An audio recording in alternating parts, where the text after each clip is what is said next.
మన పాపములకు మాత్రమే కాదు సర్వలోకమునకు శాంతికరమై ఉన్నాడు. ఈ మాట చెప్పి నేను ముగించడానికి ప్రయత్నం చేస్తాను. దేవునికి స్తోత్రం.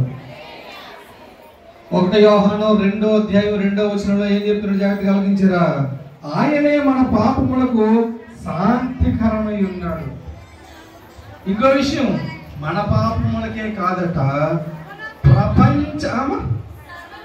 సర్వలోకమునకు శాంతికరమై ఉన్నాడు.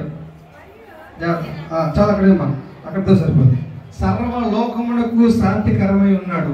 నేను ఎక్కడ మొదలెట్టానో మళ్ళీ అక్కడే ముగించడానికి ప్రయత్నం చేస్తున్నాను, ముగించేస్తున్నాను.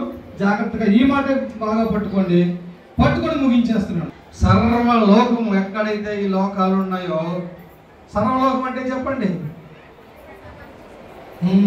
భూలోకం, అధాలోకం, పరలోకం. మన